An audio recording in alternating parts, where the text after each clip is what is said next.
Hello friends मु रेखा ने आसली तुम पुणी एक नुआ वीडियो स्टार्ट करबार कही रखी चैनल को जो मैंने नुआ विजिट कर प्लीज सब्सक्राइब करथिबा all bell icon press now कहीं जेकोसी वीडियो अपलोड करी प्रथम नोटिफिकेशन तुम मान पाक जीव। चलते स्टार्ट करवा आज वीडियो कौन रहा वीडियो रहा +3 6 सेमिस्टर पिलांई जोटा कि आमर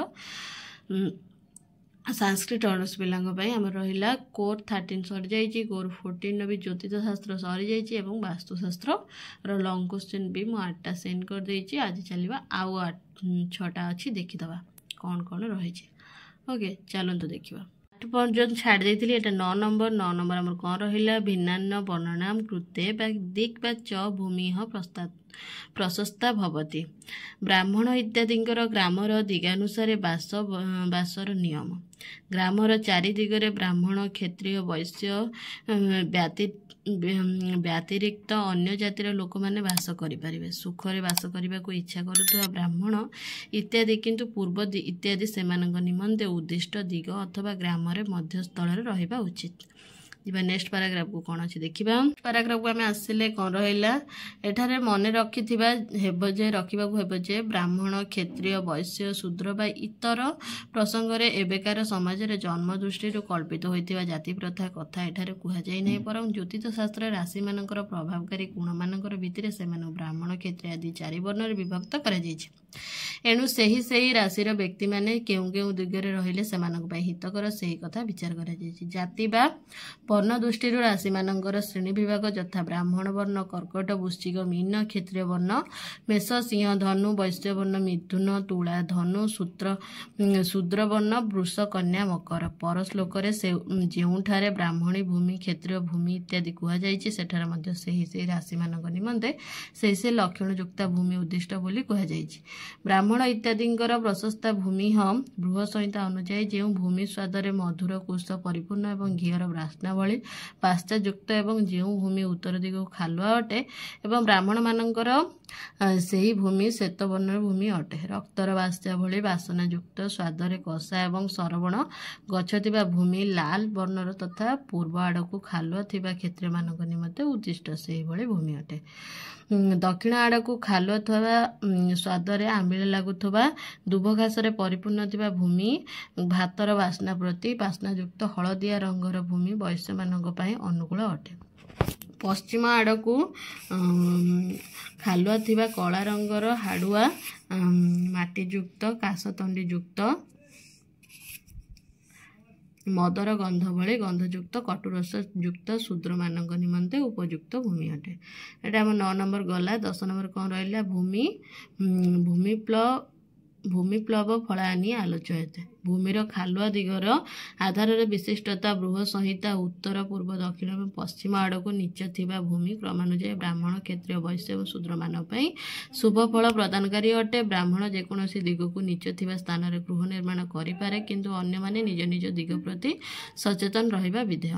बृह संहितार वास्तुविद्या अध्याय कहुई जे भूमिर जदि पूर्व उत्तर पश्चिम और दक्षिण दिग गढ़ाणी थाए तेबे ताहा यथाक्रमे वृद्धि दानकारिणी धनदायिनी अर्थक्षयकारिणी और मृत्यु प्रदायिनी होता है।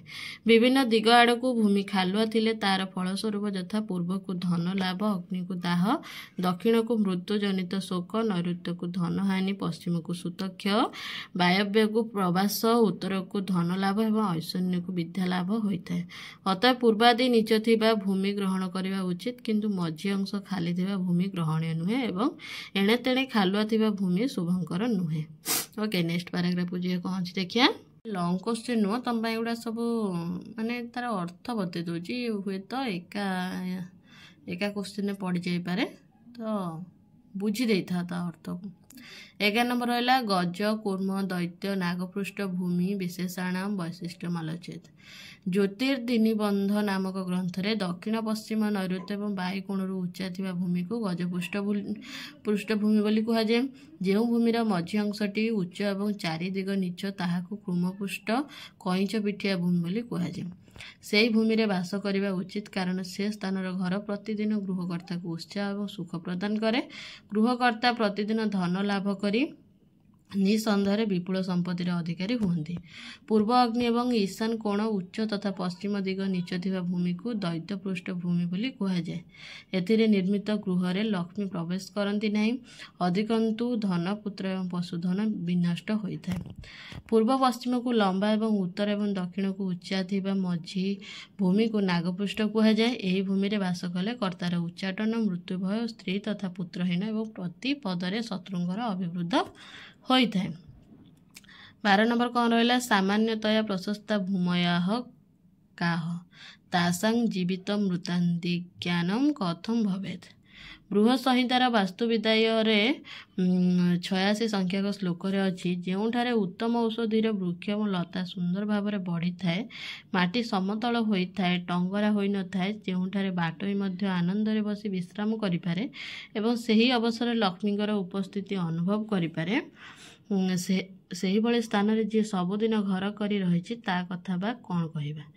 भूमिर जीवित मृत लक्षण संपर्क में कहुଯାଇଛି जे जो भूमि रे गछ गुड़िक हृष्टपुष्ट हो बढ़ी थांती, से जोठारे शस्य परिपूर्ण हो बढ़ती, सही भूमि जीवित बोली जना जाए।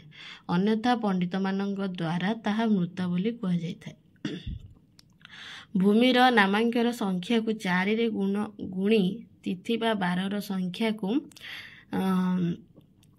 जो समय रे गणना करा सही समय तिथि संख्या और 12 संख्या से मिसाई 3 भाग कले जदि भाग शेष 1 रहे तेबे भूमि जीवित, 2 रहिले समय और 3 बा शून्य रहिले मृत अटे। मृता भूमिर घर अशुभ। भूमिर दैर्घ्य और प्रस्तर जोगफल सह ग्राम नामर जोगफल को 4 रे गुणी गुणन फल को निवासकर्तार नामाक्षर मिसाई फल को 3 रे रहिले भाग शेष और रहिले जीवित, 2 रहिले समय और शून्य रे मृत अर्थात निरर्थक अटे।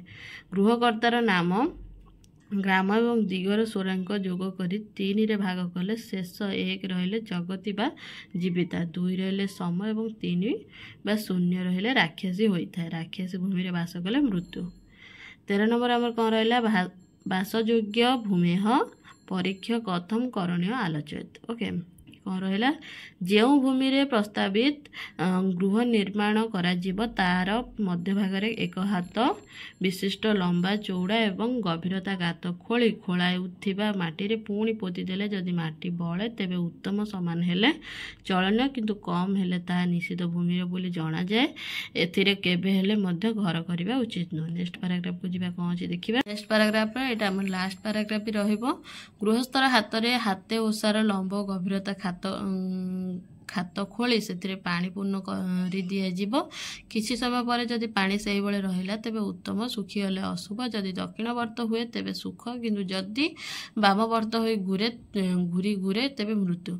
पूर्व भली गात खोली से पानी पूर्ण करी 100 पाद जाई पुणी से ही फेरी आसी देखिले जदि 1/4 अंश को कम पानी थाए तेबे अनिष्ट, 1/4 रु बेसी किंतु 1/2 रु कम थिले मध्यम एवं अधारु अधिक थिले उत्तम बोली जानिबाकू हुए। सेही भली संख्यार जल पूर्ण करी सकाळे देखिले जदि पानी थाए शुभ, पंक थिले मध्यम, जदि पंक मध्य फाटी जाई देबो अशुभ। मझिरे भूइरे गात करी पुणी माटी पुराई देखिबाकू हेबो, पानी पुराई 100 हाथ जाई फेरी पूर्व भली देखिबाकू हेबो, अथवा सेही माटी को आड़ करी भरी 1 हाथ लंबा ओसार उच्चता विशिष्ट गुणीर 64 भागरू भागे आड़क मापिले जदि 64 थर हुए तेबे उत्तम, अन्यथा अशुभ। अथवा सेही गातरे कंचा माटीर दीप को 4 वर्ण बत्ती देई ब्राह्मण क्षत्रिय वैश्य एवं शूद्र अनुसार सेही दिगरे जलाइब।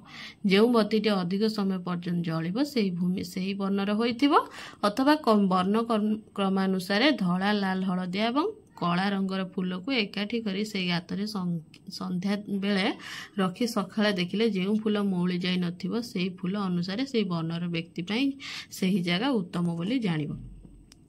द्रष्टव्य जे फूल रखिया बेले एपरी फूल बछा जीव जद्वाराजी चंचल एवं डेरी रे झाउलुथिबा फूल जेपरी एकाठी न आसे, अथवा जो जगह को देखिया मात्रे अंतकरण आनंद आसी थाए सेही जगह से व्यक्ति पे उत्तम बोली जानिबो। ओके, ये रहिला एटा 14 नंबर लास्ट क्वेश्चन शुद्धिकरणार्थम भूमि खननावसरे जानी जानी वस्तूनि प्राप्यन्ते तेषां फलानि कानि। भूमिर परीक्षा पाई अथवा घर आरंभ करिया पाई गात खोलिबा बेले एवं भूशोधन पाई हल करिबा बेले काठ इटा अंगार तुष खपरा पत्थर हाड़ एवं सर्प इत्यादि मिलिले फल निम्नोक्ति प्रकार होइथाय। काठ मिलिले अग्निभय, इटा मिलिले धन प्राप्ति, अंगार रे रोग, तुष मिलिले धन नाश, पत्थर रे कल्याण, हाड़ मिलिले वंशनाश, साप बिछा इत्यादि जो जंतु मिलिबे से जंतु जनित भय होइथाय। गात खोलिबा बेले जदि पत्थर मिले सुवर्णर बुद्धि, इटा मिलिले नाना प्रकार संपत्ति पैसा इत्यादि मिलिले नाना प्रकार सुख, तंबा इत्यादि धातु मिलिले विभिन्न अर्थकारी उपायर वृद्धि, पिंपुड़ी आदि तथा 16 पक्ष पर्यंत शोई रोथुवा बेंग मिलिले सेठारे आनंद रही हेब नाही, किंतु तुष हाड़ चिराकना पाउंस अंडा तथा सर्पादि मिलिले मृत्यु होइथाय। कौड़ी मिलिले दुख एवं कलीर प्राप्ति हुए, कन्या मिलिले अत्यंत दुख, अंगार बा अधा जला काठ मिलिले रोगर अधिक भय, खपरा मिलिले माड़गोल संभावना एवं जदि लुहा मिले तेबे गृहकर्ता मृत्यु होइथाय। एणु तदनुଯାୟୀ विचार करी पंडितगण गृह निर्माण संबंधी विधान करिथांती। ओके, ये रहिला हमर लास्ट पैराग्राफ। तो वीडियो एंड करबा आगु कहि रखिबी चैनल को जो माने नुआ विजिट करछो प्लीज सब्सक्राइब पाखर दिबा all bell icon press now, कहीं ना जे कोनोसी वीडियो अपलोड करी प्रथम नोटिफिकेशन तम मन पाखु जीवो।